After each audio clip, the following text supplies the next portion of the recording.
함께 나눌 말씀의 제목은 하나님의 고발과 호세아의 포기라는 제목으로 하나님 말씀 함께 상고하시겠습니다.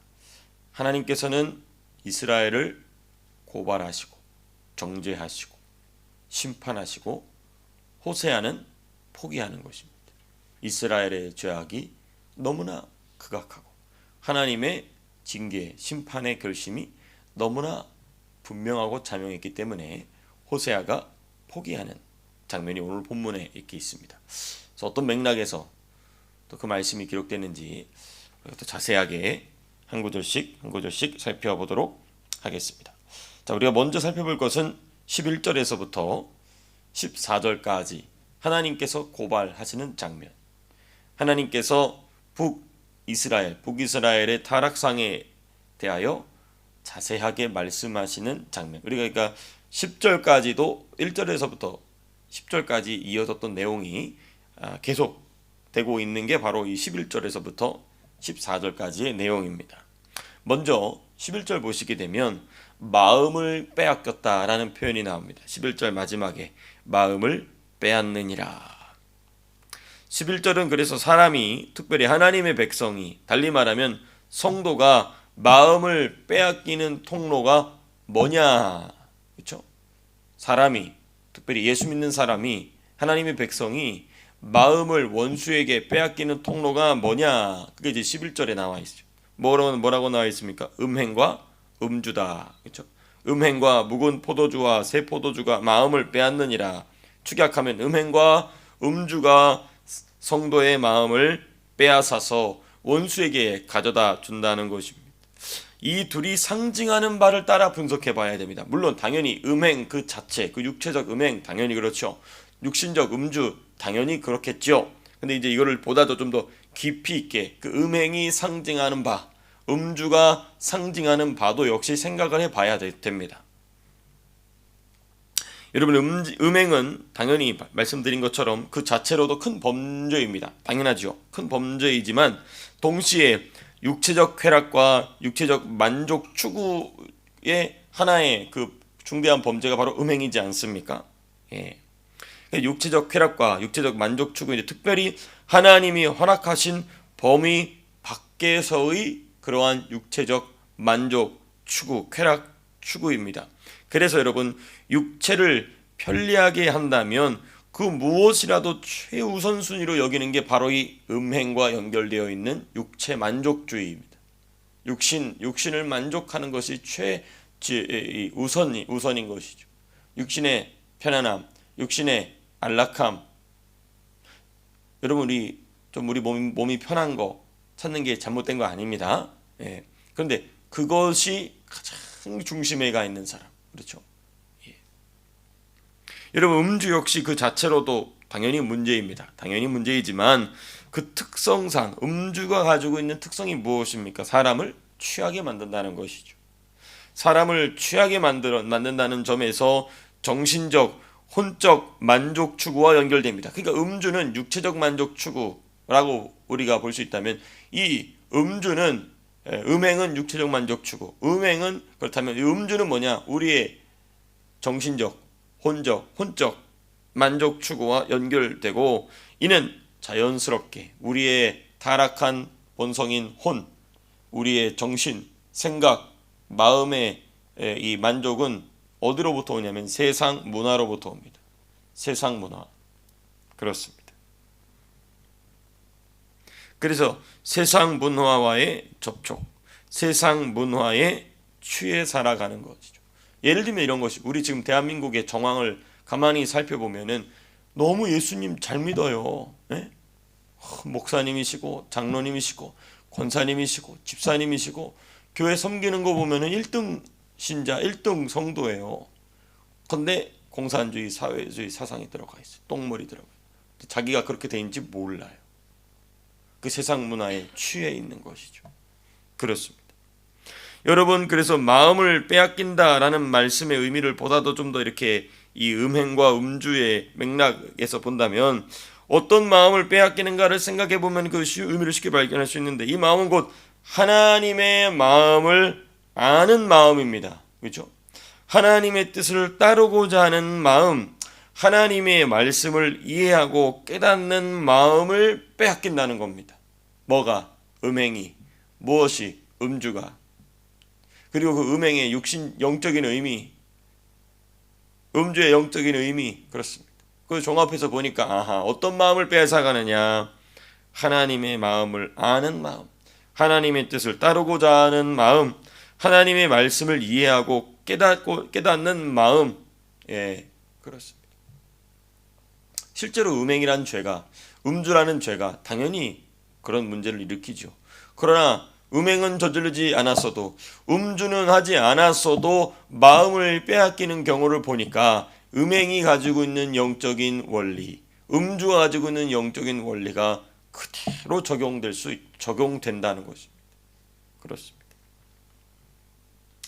자, 이게 이제 우리가 11절 말씀이고요. 그 다음에 이제 12절에서부터 14절 보시게 되면, 그렇게 마음을 세상에 빼앗긴 자들의 행위가 뭐냐 이겁니다. 마음을 빼앗긴 자들의 행위. 12절 뭐라고 되어 있습니까? 내 백성이, 하나님 백성이 나무에게 묻고 그 막대기는 그들에게 고하나니. 나무하고 대화해요. 여기서 말한 나무는 뭘까요? 우상숭배죠. 우상숭배의 대상이 되는 존재입니다. 나무로 깎아 만들었든지, 아니면 우리나라 옛날 뭐 선앙당 나무처럼 그런 나무이든지 그랬습니다. 마음을 빼앗긴 자들의 행위 뭐냐? 나무에게 묻고 막대기가 그들에게 응답해주고. 그렇습니다. 그러니까 지금 마음을 빼앗긴 자들이 원래는 누구에게 여쭤봐야 되는데, 하나님께 여쭤보고 하나님께 들어야 되는데, 그 하나님의 자리에 나무를 갖다 놓는 것입니다. 피조물을 갖다 놓는 것입니다. 우상에게 묻고 우상에게 구한, 우상에 자기에게 해주, 그러니까 뭔가 우상이 들려주는 말도 있었다는 거예요. 귀신의 역사죠. 마치 하나님이 그들에게 응답하신 것처럼, 아니 뭔가 더 현실적으로, 뭔가 더 구체적으로, 뭔가 더 육감적으로 응답해 줬다는 것입니다. 무엇이? 귀신이. 그렇습니다. 그래서 우리가 귀신의 역사가 실제로 있어가지고 더 미혹되기가 쉽잖아요. 그렇죠. 요즘 TV에 보게 되면 이게 하나님 이 저주 받을 수밖에 없어요. TV 예능에서 이 젊은 무당들이 여자 무당, 남자 무당 나와가지고 커플을 만들어줘서 막 서로가 서로를 막 이렇게 파고 들어가는 거야. 어떻게 어떤 삶을 사는지. 무당인들이 와가지고 그래서 서로 귀신을 부리는 장면을 영상으로 찍어서 그냥 막 전국에 다 쏴버리는 거야. 하나님 앞에 저주받아 죽으려고. 미친년 놈들아. 그게 나라가 하나님 앞에 저주받으려고 그 짓거리 하는 거예요. 그래가지고 그 귀신이 들어가가지고 이제 그 귀신이 들어간 여자 남자들 눈이 이상해요. 예? 그런 아주 나라가 진짜 하나님 앞에 얻어 터지려고. 예? 그 이재명 같은 사람이 대통령이 돼도 사실은 우리 내면 깊은 곳에 우리는 이미 알고 있어. 그럴만하다. 어쩔 수 없다. 저런 작자가 우리의 지도자가 될 수밖에 없는 상태라는 거죠. 그렇습니다. 여러분, 물론 직접적인 우상숭배도 당연히 포함되지만은 신이 없다고 믿는 자들 역시 포함될 수밖에 없는데, 오직 하나님만이 답이신데, 그렇죠? 오직 하나님께만 여쭤봐야 될 것을 그 다른 무언가로 대체하는 모든 행위 자체가 우상숭배인 것입니다. 그러니까 이런 것이죠. 예수 믿는 사람도 예수 믿는지 제대로 믿는지 가만히 살펴보면 이런 경우가 얼마든지 있을 수 있다는 거예요. 하나님께 나와 한마디라도 더 나와서 기도를 하고, 1분이라도 더 나와서 기도하고, 30분이라도 1시간이라도 나와서 하나님 앞에 간절한 마음으로 기도를 해야 되는데 기도 안 해. 기도 안 하고 막 자기 혼자 막 통박을 굴리고 인간관계 찾아보고 막 이렇게 저렇게 막 사람의 저기로 막 이렇게 해보려고 한다는 것이죠. 노력하지 말라는 게 아닙니다. 당연히 노력해야죠. 노력하는 만큼 기도해야 됩니다. 노력하는 만큼 하나님께 나와 여쭤봐야 됩니다. 말씀 드려야 됩니다. 그거 안 하면 이게 참, 기도가 부족하면 부족할수록 사람은요 자기를 의지할 수밖에 없습니다. 이게 참 너무 자명한 것 같아요. 어디 중간은 없어. 중간이 없어요. 어디 뭐 중간에 좀 어중간하게 있으면 좋겠는데 그렇지 않습니다. 하나님 앞에 기도하지 못하는 만큼 우리 사람은 목사부터 그래요. 목사부터 하나님 의지하는 게 아니라 사람 의지하죠. 방법을 의지하죠. 어떻게 또 뭔가 없을까 이렇게 된다는 것입니다. 이게 바로 그런 것입니다.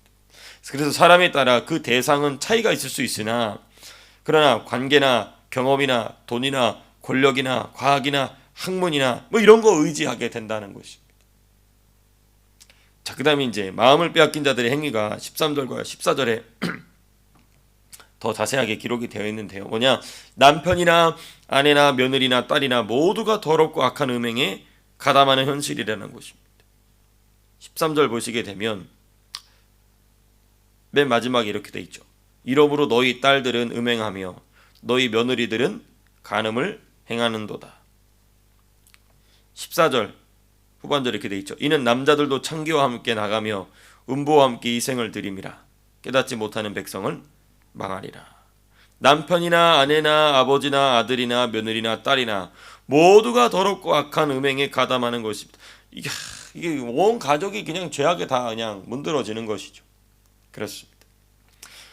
한번 마음을 빼앗기고 나면 그것을 되돌리는 것은 불가능은 아니지만 불가능에 가까울 정도로 어렵고 힘드니 그 빼앗긴 마음 되찾는 거 어렵습니다.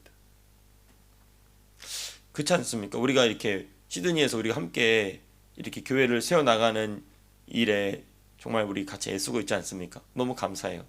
우리 성도님들께 너무 감사한데 그렇지만 동시에 우리가 종종 직면하는 게 무엇입니까? 한번 세상에 마음이 빼앗긴 사람 여간에서는 예배드리러 오지 않아요. 그렇죠? 여간에서는 교회에 등록하지 않습니다. 여간에서는 교회 이렇게 신앙생활하는 일에 자기의 생각과 마음을 쏟고자 하지 않죠. 왜 그럴까요? 마음을 한번 빼앗겼기 때문에 그렇습니다. 그 정도의 차이가 있을 뿐이지 나타나는 양상이 좀 다를 뿐이지 그렇습니다. 여러분 그래서 누군가 참 중요한 부분입니다. 누군가 그 사람을 위하여 생명을 걸고 기도해 주고 그리고 그 사람은 그 누군가의 기도로 말미암아 하나님의 기회를 얻게 되었을 때가 중요한 겁니다. 누군가가 그 사람을 위해서 생명을 걸고 기도해 줘야 돼요. 아유 뭐 우리 어머니 우리 아버지 기도해 주시는데요. 그렇게 기도가 강하지 않은 거예요. 그 자식이 풍덩 빠져 있는 그 손주가 풍덩 빠져 있는 그 흑암에 이 무기력한 인생의 풍덩 등경 아래 처박혀 있는 그 인생을 꺼내낼 정도의 기도는 아닌 거예요. 그 정도의 기도는 아닌 거예요. 하나님의 응답 천만의 말씀. 우리나라 보십시오. 5,000년 동안 우상 숭배하는데 죽을 각오를 하고 기도했던 그분들 때문에 우리가 먹고 살잖아요. 그죠? 그렇습니다. 그러니까 누군가가 그 사람을 위해서 자기 생명보다 더 귀하게 여기면서 죽을 각오를 하고 기도해 주고 그럼 그러면 다 되냐? 천만의 말씀. 그 다음 중에 그렇게 누군가가 죽을 각오를 하고 기도해 줬기 때문에 이 사람은 그럴 기회를 받을 자격이 있다 없다? 원래는 없는 자인데 기도해 주는 사람 때문에 기회가 왔어요. 그럼 그 기회를 잡으냐 마냐는 이제 누구의 책임이에요?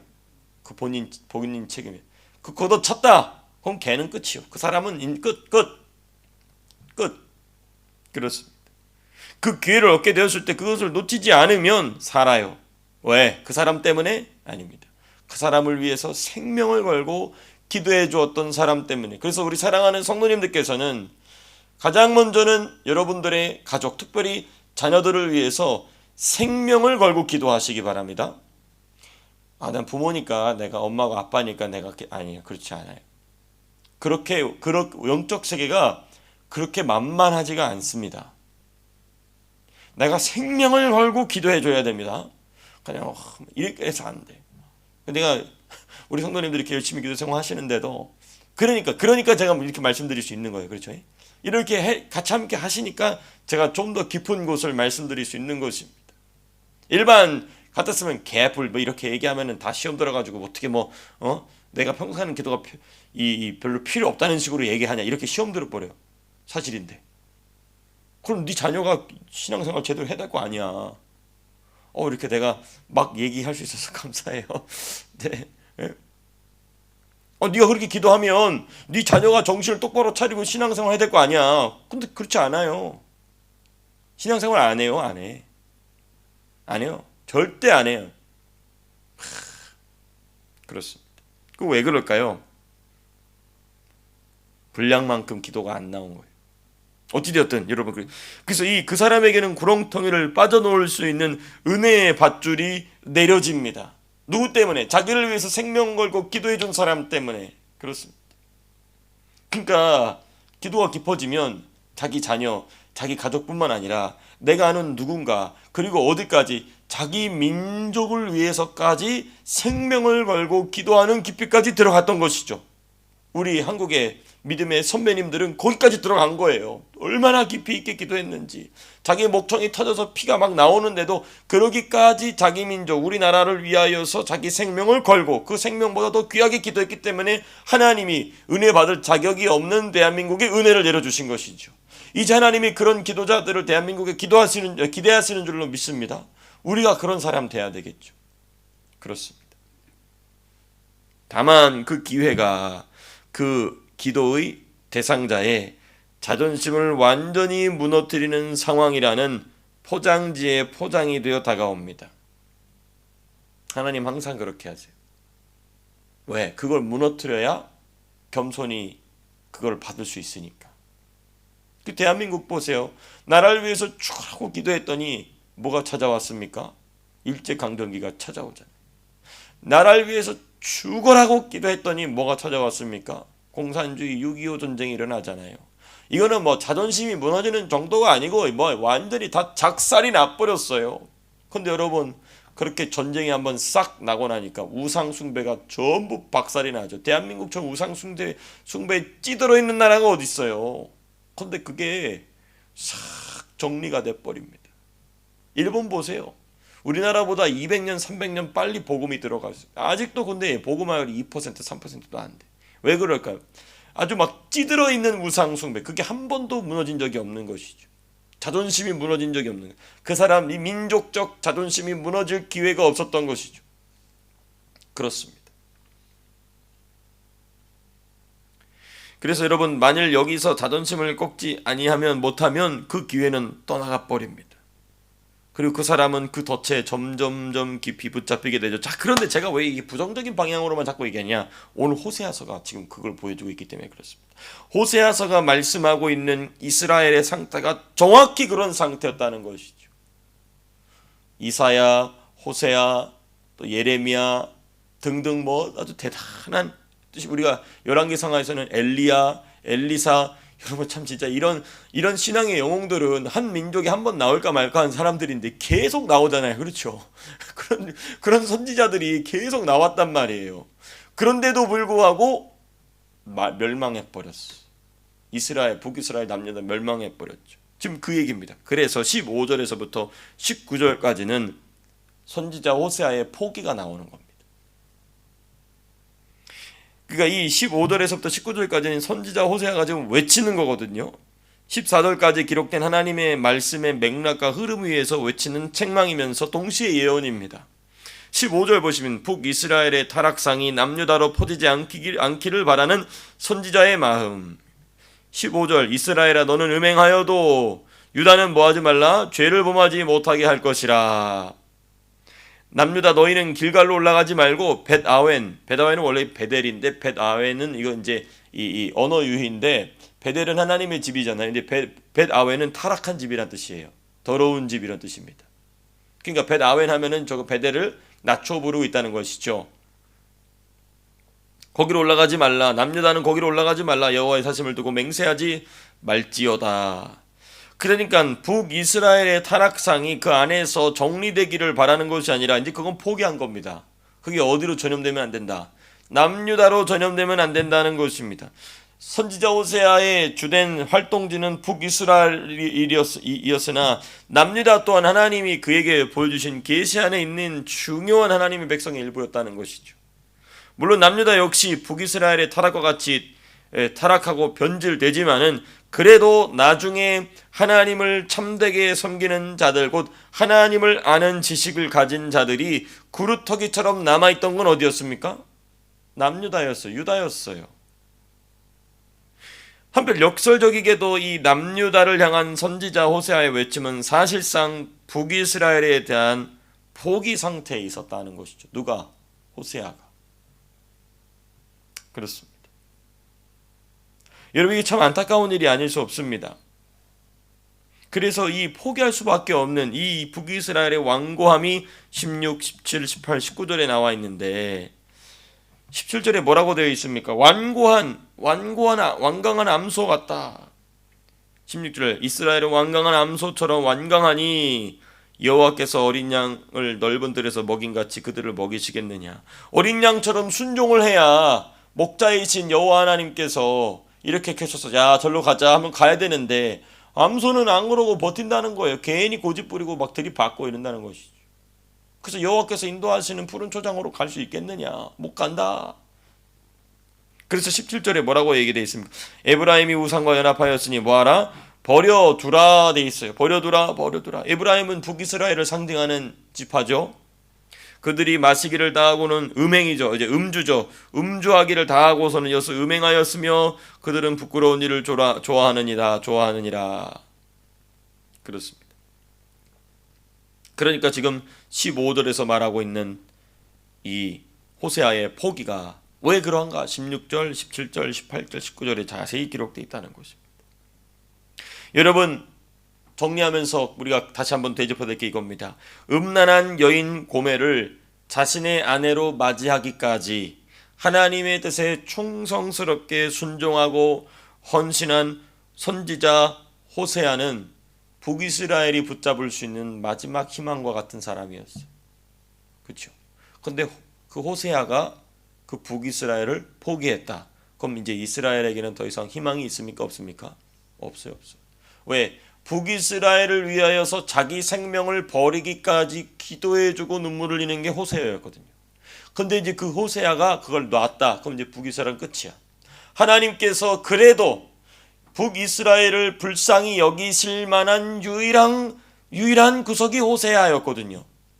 마치 하나님께서 아브라함을 통하여서 어디를, 소돔과 고모라를 멸망시키려 하실 때 아브라함 때문에 아브라함이 하나님을 붙잡고 있는 그 순간만큼은 소돔과 고모라의 심판이 딜레이가 된 거잖아요. 그렇죠? 아브라함이 안 붙잡았으면 그냥 나라가 그냥 다 작살 나는 거겠죠. 아브라함의 조카 롯만 꺼내놓고. 근데 아브라함이 하나님을 붙잡은 그 순간만큼, 그 기간만큼은 딜레이가 된 거예요. 그만큼 기회였던 것입니다. 누구에게? 소돔과 고모라에게. 소돔과 고모라가 그런 기회를 받을 자격이 있습니까? 소돔과 고모라가 그런 기회를 받았다는 것 자체나 인지했습니까? 전혀 인지하지 못했죠. 그렇습니다. 그 똑같은 일이 지금 호세아와 북이스라엘 사이에 일어나고 있는 것입니다. 여러분, 하나님은 중보자들을 항상 살펴보시는데, 기도자들입니다. 우리 기도하는 사람들을 항상 살펴보시는데, 만일 중보자가 중보의 대상을 놓지 않고 하나님 앞에 붙잡고 메어 달리면 하나님은 그만큼 기다려주시는 분이십니다. 우리 이거 믿어야 돼요. 그래서 하나님 항상 기도자들의 기도의 태도를 보시는 거예요. 그래서 그 기도자들이 기도하고 있는 대상이 하나님의 진노의 그 바람에 휙 날아갔어야 됐는데, 하나님이 그 사람들 여전히 붙잡고 계시는 이유는 뭐냐? 기도하는 우리 때문에, 기도하는 우리 성도님들 때문에 그 사람이 안 날아가고 탁 그 자리에 있는 겁니다. 하나님은 그래서 그만큼 기다려주시고 그만큼 기회를 주시는 분이십니다. 그러나 북이스라엘은 자신들의 중보자인 선지자 호세아가 포기할 정도로 극심한 죄악의 끝에 다다랐다는 것이죠. 이게 비극입니다. 말씀을 맺으면서 저는 우리 대한민국이 이렇게 돼서는 안 될 줄로 믿습니다. 우리 대한민국이 하나님 앞에 의도 터지고 막 다 작살이 나도 싸요. 그럼에도 불구하고 우리가 실하게 우리의 생명을 걸고 나라와 민족을 위하여 기도하면 하나님께서 우리 기도자들의 모습을 귀하게 여기셔서 대한민국을 불쌍히 여기실 줄로 믿습니다. 불쌍히 여기시는 정도를 넘어 역전하게 하실 줄로 믿습니다. 그래서 우리는 더 기도에 매달려야 되는 것이죠. 그렇습니다. 그래서 하나님의 고발과 호세아의 포기가 대한민국에는 적용되지 않게 하여 주시옵시고, 오히려 기도로 대한민국을 살려내는 우리 모두 예수 믿는 사람 되게 하여 주시옵소서 하는 마음으로 우리의 이 말씀 오늘 받아야 될 줄로 믿습니다. 제 기도하고 마치겠습니다.